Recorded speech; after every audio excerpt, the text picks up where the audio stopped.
Good evening. This is John Young with the Disc Jockey News and Disc Jockey News TV. It is Tuesday night. That is Ben Stowe night. Good evening, Ben. Good evening, John. How are you? Doing well. Doing very, very well. Well, I'm excited. We've got another Tuesday night together, and geez, the weather's turning nice here in the Upper Midwest. We can actually get out and do some stuff. This is pretty cool. I did all weekend. I really enjoyed it. You know, I spent pretty much the whole weekend outside, and I couldn't have been happier. Yeah, that's just a great time of year, which is going to lead into our show tonight, but we'll get to that in just a second, because first off, every week we've got a special shirt. Now I'm looking at your shirt, and it doesn't look to be the most tech geeky, whatever you want to refer to it as. Tell us more about that shirt, Ben. Well, I'm obviously a geek, but I think I'm more than a geek. And when it gets 80 degrees over 80 degrees for the first time in Minnesota, it's a good excuse to dig out the Hawaiian shirt. My friends in Hawaii know that I have family that lives on some of the islands there, and so I don't know. It's my excuse to wear a Hawaiian shirt. That's the best I can come up with. You dressed up for us. That's right. That's what happens when it gets above 32 degrees here in Minnesota. We dress. That's right. I got my iced tea. I got my Hawaiian shirt. It's 80 degrees outside. I'm happy as a clam. Nice, good stuff. Well, for tonight's show, the nice weather is going to kind of lead into that. One of the things that a lot of DJs like to do in the summertime, we have our shows, but then we have all this cool gear and such, and we want to make kind of an outdoor man cave.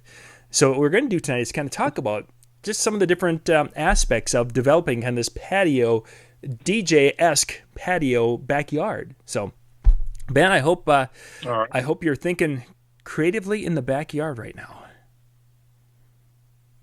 Well, you dragged me inside for this, so I'm not outside. We should have shot it outside. We should have. But I think we've got some plans to get a couple of those outdoor episodes sometime this summer. I look forward to that. That's going to be a good time. Yeah, that'll be good. All right, so challenge accepted. We'll shoot from the hip. Ready, set, go. So the first thing is when you're doing outdoor things. Now, I want to kind of pair or give us a difference between some of the DJ gear and things that should be used outside. So let's just start with the basic of sound. Now, some DJs I've seen in their pictures, they're out there and they're literally putting up some small powered speakers. Probably not the most intelligent thing to do.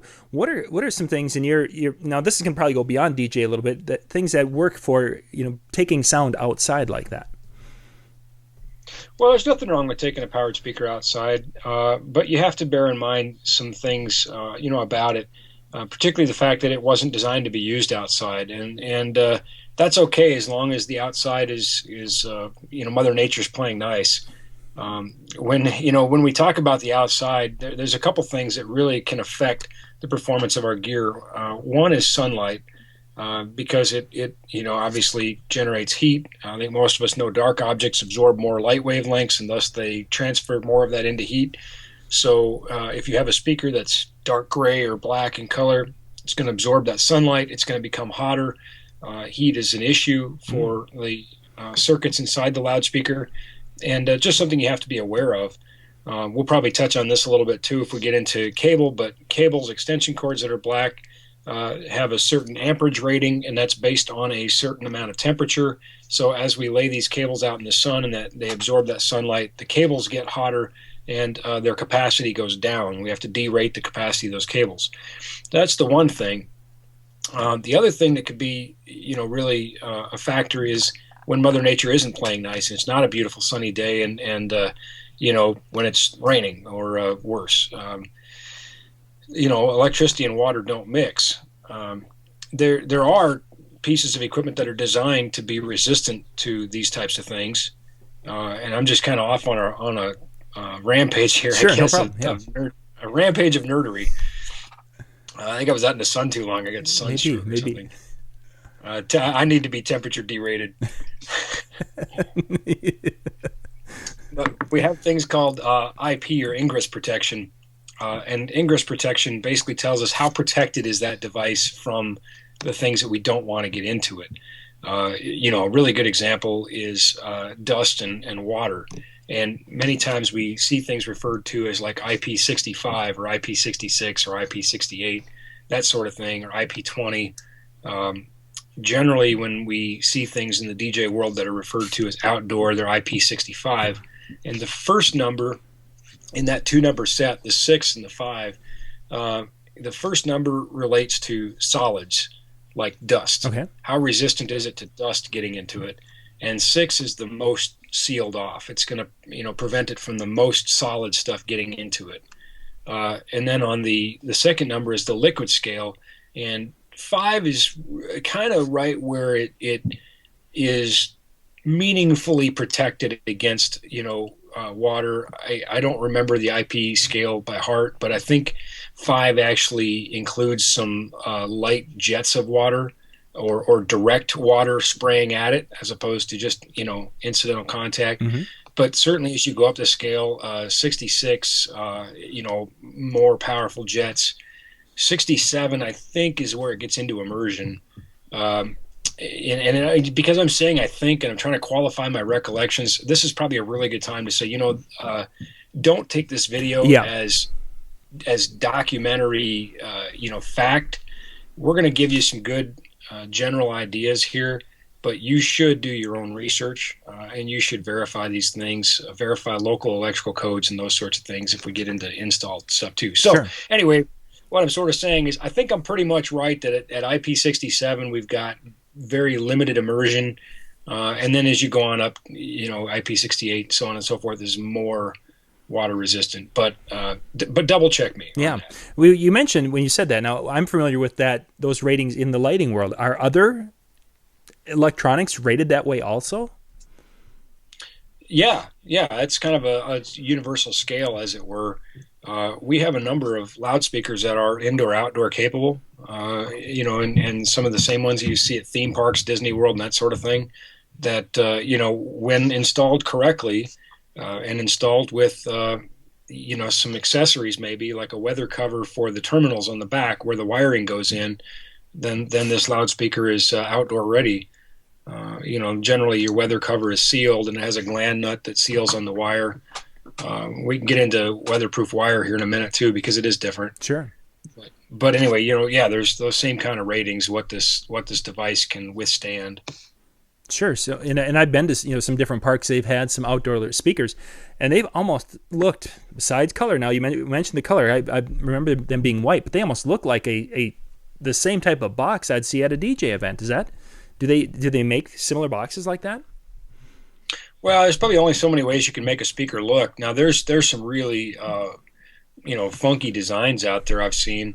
There's an entire series of loudspeakers designed just for outdoor use. But I suppose they maybe don't look that different. Mm-hmm. Generally, what you find, though, is the differences are in the cabinet design. They tend to be made out of polymers or plastics or some type of composite material, fiberglass. And then the grill tends to be multiple layers to help make it, more resistant, to dust and water, particularly getting in and creating problems with the cone.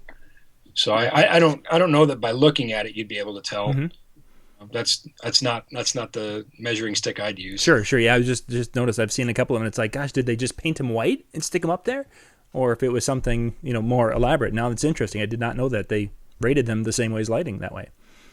Well, a lot of these speakers are designed to be paintable too. So they might be white, they might be gray. A lot of the Control 25 AVs at Disney are painted, that green, or they're painted to match scenery. Mm-hmm. There are speakers that are disguised as rocks. So, here again, color is, you probably see a lot more variety in the outdoor world because they're designed to match the surroundings. Blend in. Okay. Right. Neat. Now, as far as is powering these speakers, I've heard, in my traditional, there's the amplifier, the 8 ohm load going, or we've got our powered speakers, and then there's the 70 volt. Now with an outdoor system, which way would be the best if a person was wanting to design something? Would it be better to design around that 70 volt concept, or what are your thoughts? Well, you know what I'm going to say. It depends. It depends. It absolutely depends. We could do a show on 70 volts sometime, but 70 volt, or more appropriately 70.7 volts if you want to get down to the brass tacks. There's some things that can happen with that. We get into transformer saturation at low frequencies and those sorts of things. But it really does depend on what you're trying to accomplish. If you're doing a live sound stage outdoors, you don't want to use 70 volt. You're going to want to go with a low impedance speaker. But if you want to run a string of these Control 25 AVs we talked about, you can bet they're probably on a 70 volt run. The advantage of 70 volt, and I don't want to spend too much time on it here because it really could be a show in and of itself. And we're getting really, I think, away from technologies that are relevant to a DJ, and that's not a knock against DJs. I just don't want to bore them to death before we get to some more good stuff. But they're designed for things like department stores and long runs where putting multiple speakers in a parallel circuit would be impossible due to the impedance change. Sure. By putting the transformers on a 70 volt line, what they call a constant voltage line, even though the voltage changes. We do that kind of stuff to confuse people all the time. We call it something and it's not. So we geeks, it's our big secret, Aha! Anyway, that's it's some of the electrical engineering of why we would do that as opposed to the other. Mm-hmm. Let's just say you're putting less than 4 speakers in a row, you're probably not going to go 70 volt. Sure. Well, let's go to a backyard and let's just kind of imagine we're going to be doing like 4 speakers around the area. Now, you mentioned earlier wiring. Let's talk a little bit about wiring. Say we're going to have our amplifiers in a safe location, safe, dry, and we want to run wiring to the speakers. Is there a different type of wire that what we traditionally use for a speaker wire that you would use in an application like this? Yeah, now we're getting into some electrical law. And it's not a suggestion, it is a law, and it's called the National Electric Code, or the NEC, and it's put out by the good folks at NFPA, which is fire prevention. So we should take note of that. These are written for a reason, and they should be adhered to. There's, again, 2 things we have to really be mindful outside, same things we talked about with our equipment. One is sunlight, and the other is water. Sunlight, not just because it's going to, maybe potentially get that cable hot and derate it, but because UV, the ultraviolet rays in sunlight, will break down the cable's jacket and cause that insulation to fail if it's not UV resistant. So there are special types of cable we need to use outside that are both sunlight and moisture resistant, like a type UF cable or something for that example. There's all sorts of classifications and tables and those sorts of things in the National Electric Code. If you're going to start wiring cable outside, you should at least be willing to take a look. You might be able to talk to someone at a local electrical supply store and get some fairly intelligent answers, but here again, I don't want to be the defining resource because there is one already, and that's where you go get it. You go to the NEC and get that information. Chapter 100 is going to cover your definitions and that sort of thing, and it's going to define things like what is a dry location, what is a damp location, and what is a wet location. I'll give you the thumb sketch definition. A dry location is a location that's normally dry. It's pretty simple. Where I'm sitting right now would be considered a dry location. Mm-hmm. A damp location might be something like a porch where occasional exposure to moderate amounts of moisture is possible. Okay. Humidity in the air, for example. A basement can be considered a damp location. But even though a porch, you wouldn't get exposed to rain, you would have exposure to moisture. Yeah. And then there's a wet location, which would be, anything buried in soil, anything in concrete. Those are considered wet locations. Anywhere where it's, going to get wet. Mm-hmm. Saturation, that sort of thing. And so those are the things we need to be worried about with the cable is UV resistant and moisture resistant. And then, let's say we're talking about burying that cable. And I'm sorry, I moved past your question. No, that's where I was going next. Is I was going to ask you now if that cabling is similar when it comes to burying. So let's continue, please. Well, all right. Now, I'll be honest. I have the luxury of having some very good technicians at NLFX that do our installs. And while I do possess a license and I do have to take continuing ed, I guess I'll go on record, and hopefully the state of Minnesota doesn't watch this. I don't have the book memorized. I do reference it as a guide, and that's what it's there for. But I guess if they're watching, we'll see how good I do. I mean, your direct burial requirements can range in depth from anything from 0 inches, under a building or something, for example, to 24 inches, which I believe is under a road. If that cable is going under a road, and under a driveway is something different, and it depends on the type of conduit it's in, where the cable is at, and all those sorts of things. That's going to be in section 300 in the NEC, by the way. See, state of Minnesota, I was paying attention. Yeah, I was awake that day in class. I was. Actually, upon further review, send this to them. Section 300 is going to be all of your wiring, practices, basically. Now that doesn't mean that you can't pay attention. You don't have to pay attention to the other ones. It'll reference it. It'll say, look, if we're, talking about class 2 and class, 3 circuits, we're going to go here. You're going to pay special attention to things like theaters you're going to find in the 500s and your low volt stuff in 600 and on and on and on and on. It's going to call out different places in the code book you need to go. But 300 is going to give you those definitions and that table that's going to tell you how deep you need to bury that wire depending on what you're doing and what you're putting it in. Sure. Neat. So here again, that might be the kind of thing that you might just hire a local electrical contractor to do it. Yeah. We referenced the state of Minnesota a couple times, and I can't speak, for a pop up on my window. I had to close. Sorry. My attention deficit just went berserk.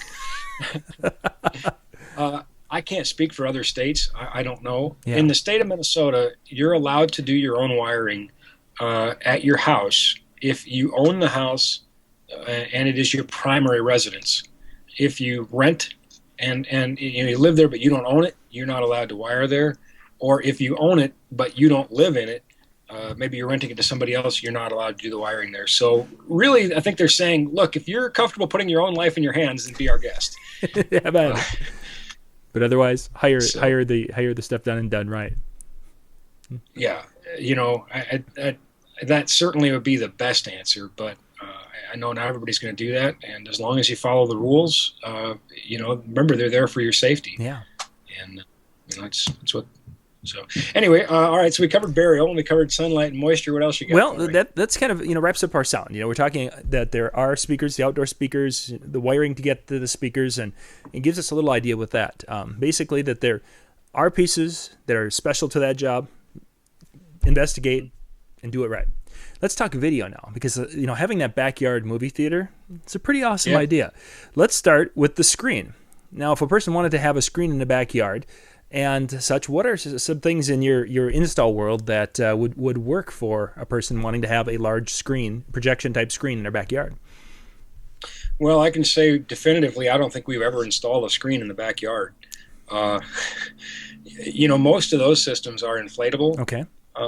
And I think that's for a couple of reasons. One is, they're easy to put up and take down, or at least they go up and they come down. You're probably talking about some good size. That doesn't mean you have to use an inflatable one. I've seen some LED screens that come up out of the ground. We haven't installed one of those yet, but we'd like to, because it looked like it was a pretty high-dollar project, if for no other reason. But two is your biggest factor, I have to believe, when you're talking about that outside, is wind.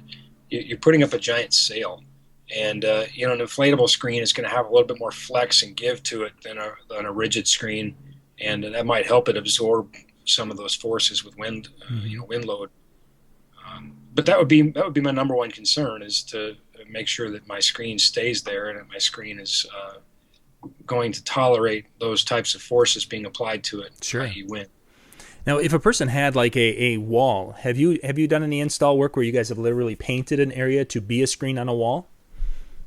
We haven't, and generally, I haven't seen a paint that lives up to the quality of the screens. And as we move into the high-def world, believe it or not, the screen plays a really big part of that. The quality of the screen is going to have a really big impact on the quality of your image.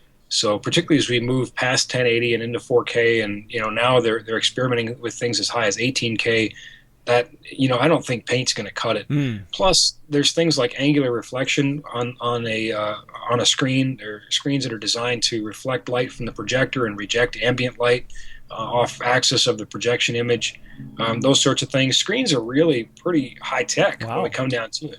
And I see people use white walls and things all the time, and your mileage will vary, but I can tell you the results with a properly selected for what you are projecting and professional screen will be much better. Night and day. Wow. Night and day. I did not know that. That's very cool. Now, do they make retractable screens that are kind of an outdoor rated screen also?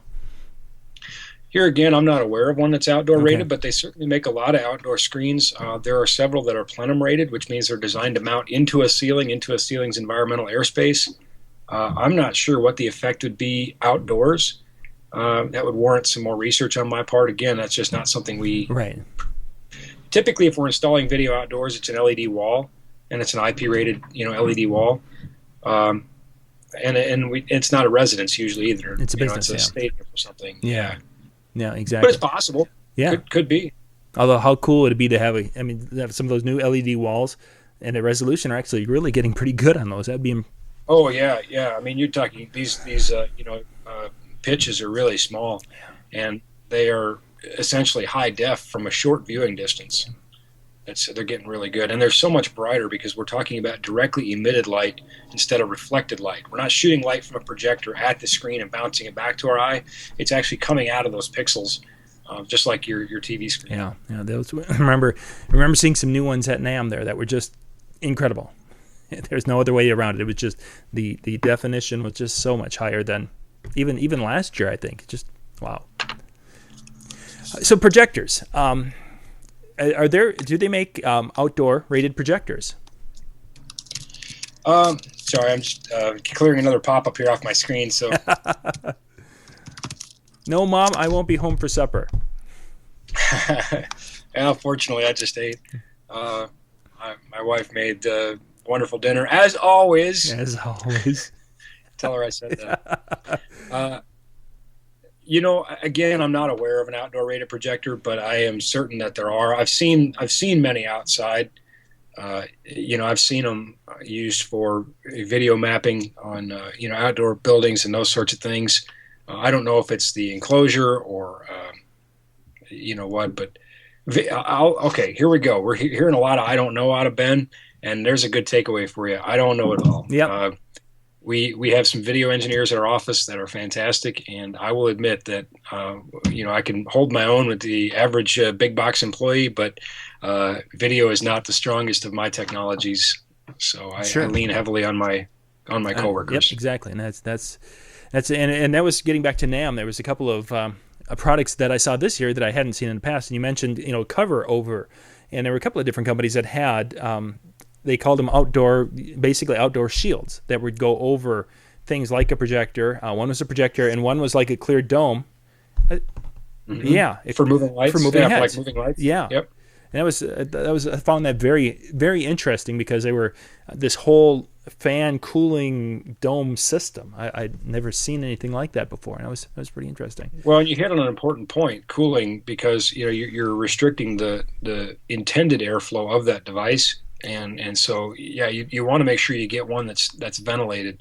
I've seen some do-it-yourself kinds of ways of protecting equipment, and you protect it from the moisture, but then you choke it and it overheats. So, moving light ones I'm well familiar with, and that's how you take a non-rated fixture and make it rated, I suppose. Make it so it'll work outside. So. If we figure we get our screen, and even if we're just bringing the projector out for the evening, whatever they're doing, getting video signal, moving video signal outdoors. Now, is that something? Is there a wireless solution that's working pretty well with that, or would a person be better off, back to running wires? And if so, is that what type of wiring, or how tough is that? Well, almost as if on cue. I don't know if it's on your end, if it'll show up in the recording, but your video glitched as you were talking about that, and we're using wireless to talk to each other. Yes, we are. And that really underscores, there isn't a wireless video solution that I put a lot of faith in right now. Okay. certainly not for high resolutions. The bandwidth, I don't know if it's just not supported right now. But I've tried many, and I've yet to have good luck. If it's for your house and you just got some friends over and you can tolerate a little bit of problems, jittery, whatever, then I guess be my guest. There's nothing that I feel comfortable installing right now. There's nothing that I feel meets our standards for content delivery reliably. Just isn't there in my experience. Viewers, if you know of one, I'll take the Pepsi challenge. Don't think I have the end all say all, but I haven't seen one yet, and I've tried all the ones I found. That being said, look, you're setting up a projector, you're setting up a screen. Run the doggone wires. Don't be a wimp. I mean, you did all the other work. How hard is it to connect the content to the projector? Yeah. What are we talking about? A Blu-ray player, a computer? I mean, enough. Gee whiz, a 4-foot cable. Quick and easy. Yeah. When we've set things up, we've done it in the driveway a couple of times where we've actually projected, brought the big screen out and set it all up. And yeah, it's that little HDMI. I didn't get an invitation. Well, that's because it was like a really last minute thing. Yeah, and you live far enough away that by the time you got there, I would drive 3 hours for a good movie. Yeah, it's pretty cool. Then we live in an area in which there's a couple of major roads that go past. So when we have a movie on the outside and we're doing it, you'll have cars come zipping around the corner and then they slow down as they're going on a 55-mile-an-hour road, and then it's like, oh yeah, they can see the movie, and they're like, what's going on up there? Good stuff. One last thing for doing lighting and such. Now, if they want to have some mood lighting or something to that effect around I've seen a lot of things where it's been they're using these little low voltage systems, or they could as DJs we've got all these cool LEDs, of course, maybe not IPU rated properly. How tough is it to work with the low voltage? If I've never touched it before, you've done a lot of electrical work, so you'd have at least an idea of that. Is it something that as a DJ I could look at and install some of these systems pretty easily, or is it something that I should just stay away from? That's a pretty subjective question. I think it really depends on the person. Here again, I guess your personal level of comfort and how much you love life and how close your relationship is with God. You get so dark right away. Well, you could die. You could. It's a good point. You could, and I guess I'm a pretty upbeat person most of the time. But when it comes to wiring and rigging, those are areas where I think you have to recognize that the consequences can be severe. So I don't want to tell everybody it's all right to go do it. Mm-hmm. I mean, there are some home improvement stores that'll tell you that you can. You can do it. They can help you, I think, is one of them. But maybe go ask them. Yeah. Low voltage isn't really an appropriate term either. Power limited is more appropriate, and that gets into Ohm's law, where we talk about the relationship of power as pertains to voltage and amperage. You could have a low voltage and a high amperage and achieve a certain amount of power. So, but I know what you mean when you talk about low volt landscape. I think the majority of people who are comfortable doing that sort of thing can probably do it. I really do. I just don't want to go on record as saying that, because everybody's going to be able to assess their own comfort level better than any other. There are companies that make kits that are fairly easy to install. They're fairly plain and simple with their instructions, and if you follow them, you're going to be all right. And again, consult professionals where necessary to help, and just do it right. You'll probably be just fine. It isn't rocket science, I can tell you that. But there is that dark side that doing it wrong can have dire consequences. Oh, for sure. And as you mentioned earlier, in Minnesota, when we have that law that if it's my house, I live there, I can wire. But really, the intent of the law is to protect everyone involved, which means the next person who buys the house or the people who live there that isn't you. Right. And that I think follows through even with the different applications like that. Yeah, I just, like I said, I don't want to rubber stamp telling everybody to go do wiring. But explore it. I think I think it's the purpose of what we're doing here is education. So, I don't want everybody to just stop without looking into it. Again, your mileage will vary. So, And I think one, a really using big. your Oh, go ahead. Yeah, I was going to say, if you're using your own LED fixtures and that sort of thing, it just comes back to the ingress type. Look, if you're throwing a one night party and you got movie night and you're bringing some lights and stuff out, that's really a totally different ball of wax than a permanent install. So Yeah. have fun and invite me. There you go. And one of probably the most important thing you said in that is with any of the stuff is you got to read the directions. And I know I've gotten into some projects where I've gotten a device and I've read the directions, and then it's like, well, you know what? I've got the plumbers coming over and I'm going to have them install it tomorrow. Or I've got the electricians coming over as we were adding onto the house. Yeah, they're going to do this. This is just, and I'm pretty savvy with a lot of stuff, but there's times where I could do it, but I'd feel more comfortable having someone who's does this professionally, and who, truthfully, I would feel more comfortable with my children being around those things, and even some of the outdoor lighting. I don't know how excited I would be to have my children playing around something that I installed compared to a licensed electrician. Yeah, I think that's an excellent point. I don't know that I could really improve on the way you said it. I fancy myself as a very handy guy. I'm a farm kid. I love to take things apart and tinker with them, and I think I have a pretty solid grasp on the mechanics of things. But there are things that I defer to the other trades. Yeah. Yep, you guys come install that, because I think the thing that as a professional of a trade is that that people don't know what they don't know. And that's the really dangerous part, is when you don't even know what you don't know. Yeah. And so you get into dangerous territory fast, and you don't even know you're in the bad neighborhood of technology, so to speak. I'm fond of saying, this is terrible, but I think I said this at your conclave when we did the rigging seminar. If at first you don't succeed, rigging isn't for you. Yep, I remember that one. It's terribly morbid, but we want to underscore the point that there are consequences. Yeah. There are. Well, Ben, thank you very much. I think we got some. I know, again, I learned a few things tonight. Some good information for those who are looking to turn their backyard into a more of a recreation area for the summer. Thanks, John. National Electric Code, NEC, it's every 3 years, so the current cycle is 2014. Not all states have adopted the 2014 yet. Check with your local jurisdiction. Check with your local, city or county. Find out what you're allowed to do, and they'll probably have some good guidance for you. Again, don't take this video as the gospel. I think you can pick up a copy of the NEC. I don't know, $30-$40. You might be able to pick up an older one.